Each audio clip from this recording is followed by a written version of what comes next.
Good day, everyone. I'm Max Sokolich from BankServAfrica. I'm the Business Development Manager for South Africa, and I'm also the Digital Identity Product Lead.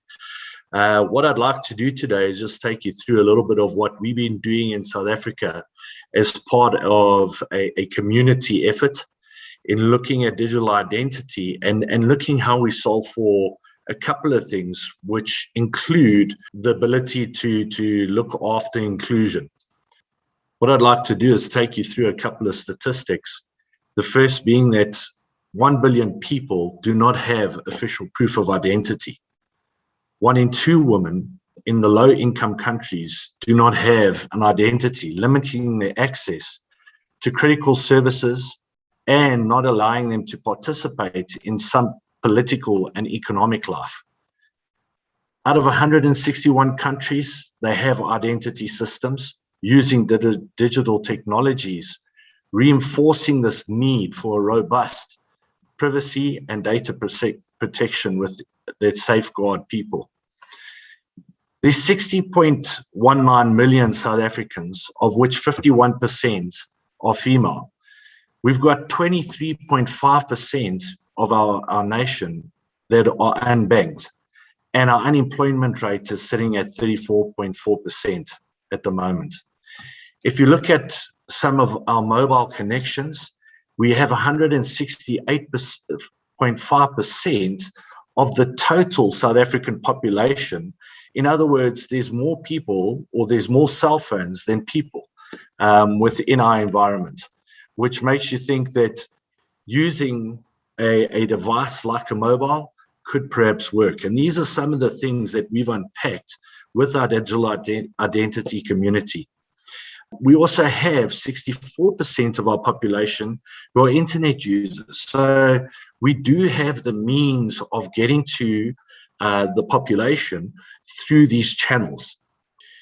So just in terms of digital identity and what we've seen as South Africans and probably worldwide, is that digital identity has become critical in terms of the digital identity elements and the use cases that it is able to solve for. So if we have a look at these electronically captured and stored attributes of a person's, what do they enable? They enable that interoperability. It allows for inclusion. It is a secure solution that's fit for purpose and allows and offers for choice within the community. The digital identity use cases, we realize, and we've unpacked some of these with the community in South Africa, whereby we've looked at the sectors that it could assist with in terms of these use cases. And it can cater for financial services, healthcare, education, e-commerce, travel, real estate, and e-governance sectors. In terms of successful digital identity programs, there are many in the world. The reason why we focused on India and Estonia is because these were 2 that resonated with the South African community in terms of some of the challenges we face and the alignment to those, as well as what worked in those particular countries. And if you look at the 2 programs, the one in India, they follows a centralized ecosystem model, and that was driven by their government, and it was due to the limitations of other available identities. In Estonia, they followed the self-sovereign identity ecosystem model based on blockchain maintained by the government, and some of these benefits that the self-sovereign identity ecosystem offered rang true within South Africa. There's a need for digital identity in South Africa, and the ecosystem is helping us move towards this digital economy. And it's something that would help us to unlock some of the opportunities within our financial services sector, as well as others, as I mentioned before, enhancing productivity within the economy and simplifying some of the administrative processes that we face as South Africans. What will enable us to do? It will certainly assist us in the authentication of individuals and juristic entities. It'll improve reachability, increasing access to various services and or products that people can't or don't have access to at the moment in South Africa. And it'll help us drive innovation, improving those efficiencies, enabling innovation for public and private sectors in terms of the products and services that are offered. Just to share some of the benefits that we saw as the community was, first of all, in terms of the economy. E-commerce has increased by 35% just in 2020. And there's a need for this online interaction or authentication through systems that are available. We also have a population which 84% of depend on public health care. So digitizing these services would certainly assist us in trying to support government in what they're trying to achieve. And that is to bring those healthcare services to the public. And all of this reducing cost and increasing efficiencies.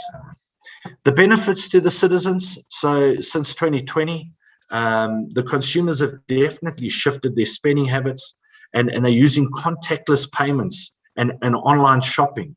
We've seen that there's about 86% of our consumers that have started trying different payment methods, although cash is still used within South Africa and is used to trade.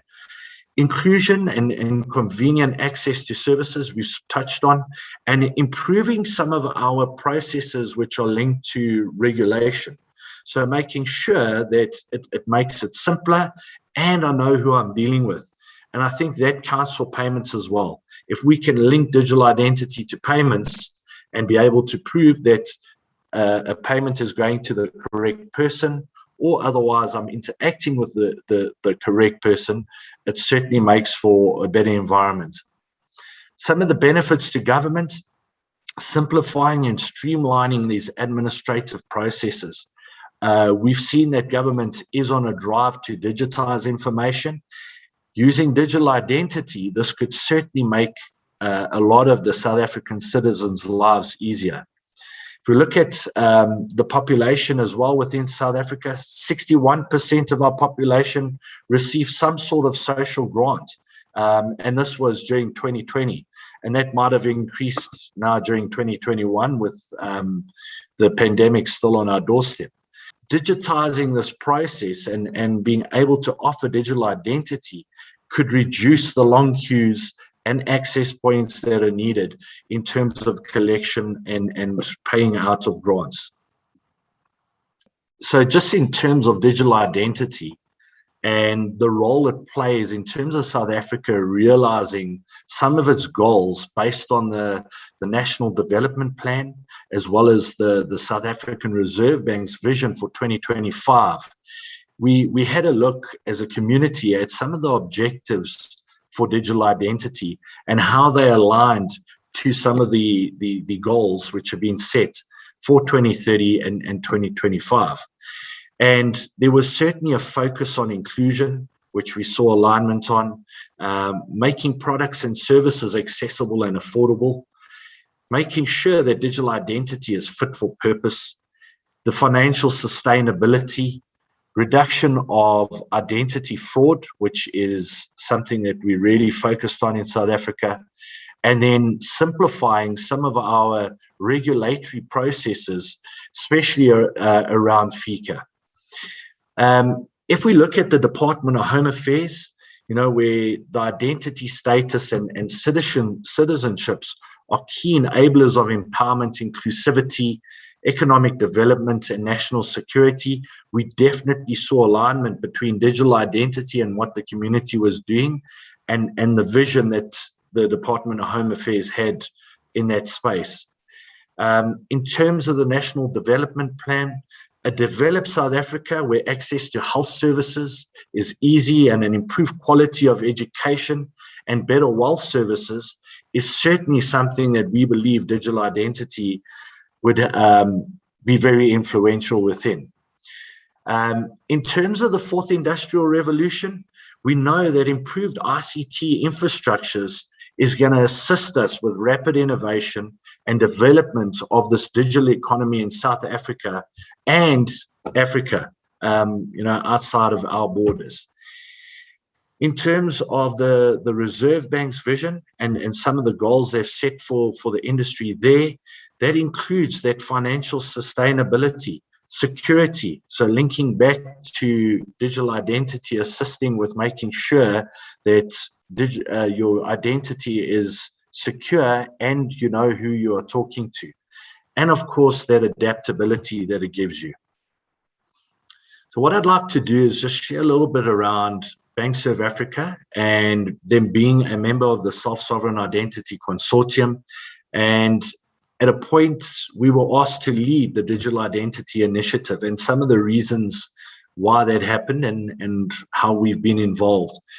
In 2016, the South African Financial Blockchain Consortium was established, of which BankServAfrica was a member. This consortium worked on technically and looking at other digital identities elsewhere in the world, actually how this could work within the South African environment. They built some use cases and worked on proving things like interoperability and how this information could be transferred using blockchain technology. In April of 2020, BankServAfrica got involved in trying to assist SASSA, who deal with grant payouts within the South African environment. And we put forward a proposal which would help them to pay out the special grants to the not so fortunate people that were really struggling during COVID times. At the same time, in the same year, just after that, we were actually approached by the Self-Sovereign Identity Consortium, and they had realized that there would be a lot of value in getting more participation or further participation from other members that weren't part of the consortium. And they asked BankServAfrica to play a role in terms of coordinating and facilitating discussions within the digital identity community, which was really focused on financial services initially, but which really grew during the time which we actually held a webinar. And we started to realize that there were other parties and organizations that were really interested in becoming part of this digital identity journey and actually contributing to it. In March of 2021, we had a 2-day workshop which we unpacked the project charter and had discussions with the community.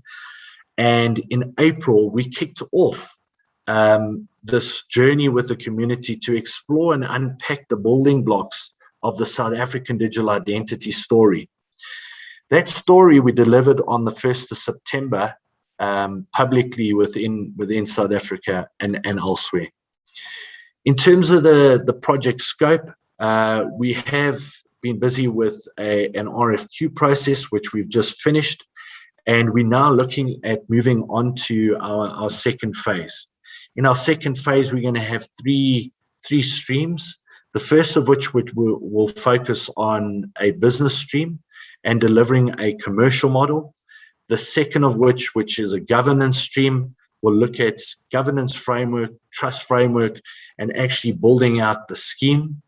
And the third stream will be a technical stream where we will facilitate and make a sandbox available to the community to start allowing them to test use cases and technologies, etc., within that space.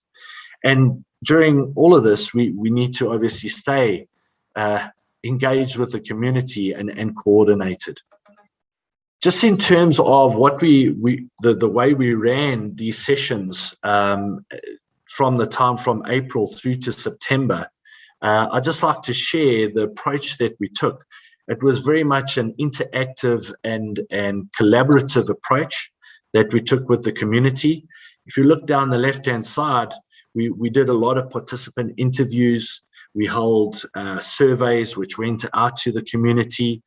We also held focus group discussions in which we would prepare certain information which would assist the community in holding these discussions and debating on certain issues, and really looking at digital identity for South Africa.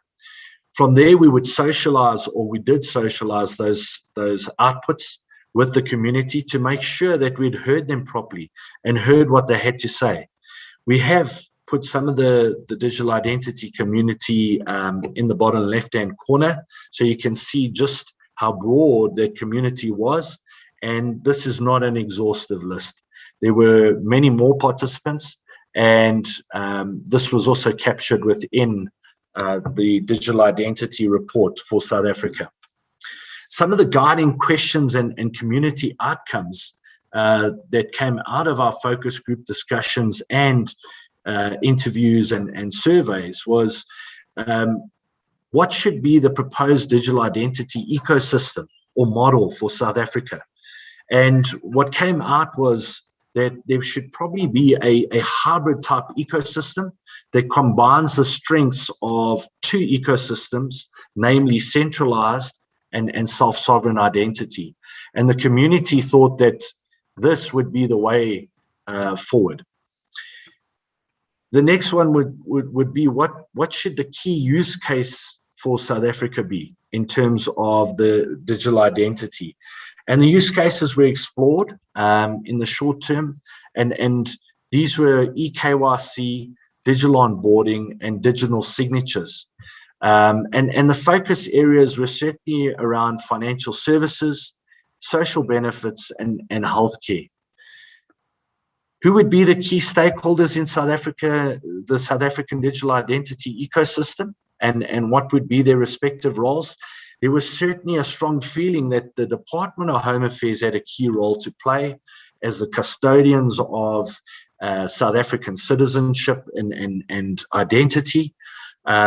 They would be considered a golden source for identity, but there would be multiple other credential providers supported and governed by a trust framework within this ecosystem. What would be the proposed governance framework of the South African digital identity story in South Africa? We believe that there would need to be the appointment of a scheme operator or administrator that would provide leadership, but they would be supported by a board that would provide oversight. And then what should be the overall technology framework? This was a big debate, and I think it's something that will still continue, but a distributed ledger technology, which is scalable, fast, and secure. And also that it cannot be tamper-proof, and it needs to be able to avoid any cyber attacks or threats, was some of the key information that came out during that discussion. So where to next? So in terms of the report, we have published that report. It is publicly available. That went out on the 1st of September, and it tells you what the community unpacked. Secondly, we'll continue our engagements with the digital identity community and other key stakeholders. We will be developing a commercial case for change for some of the identified use cases within those three streams. And we'll also be establishing the sandbox, which I touched on, which will allow the community to start testing these use cases and start looking at the development efforts within these platforms. So thank you for your time. I appreciate you giving me the opportunity to share this information with you. I would like to close out with a short video, and this will give you a little bit of insight, a little further insight into digital identity within the South African environment. If you had to open your wallet, there'd be reward, banking, and retail credit cards. There's one or two cards that are widely accepted. These are able to confirm your identity. Such cards can be found in the average South African's wallet, but there's a large number of individuals who do not have any form of identity.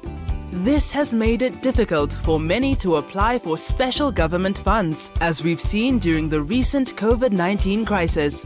It's also been difficult to individuals to access financial solutions, specifically for opening bank accounts. There's countless examples of individuals unable to access essential services or financial services or apply for jobs. They have no way of presenting the widely accepted form of identification. What if we can change this? What if we had the digital tools to make life simpler and easier? It all begins with building accepted credentials and digitizing these. The first step to doing this is establishing a standard industry mechanism with digital identifiers that individuals own. These do not belong to any institution, organization, or entity. We're most familiar with a mobile number or a bank account number as identifiers in South Africa. But as BankServAfrica and Sentfree's ID proxy research confirms, these cannot be used on their own. An individual may be the holder of 2 cell phone numbers and lose one. This makes it difficult to rely on cell phone numbers as the individual's stated identifier that would help them to access websites or mobile apps that require personal authentication. Then there's the risk that if the identifier belongs to a single organization, they're able to revoke these at any given time, leaving individuals identityless.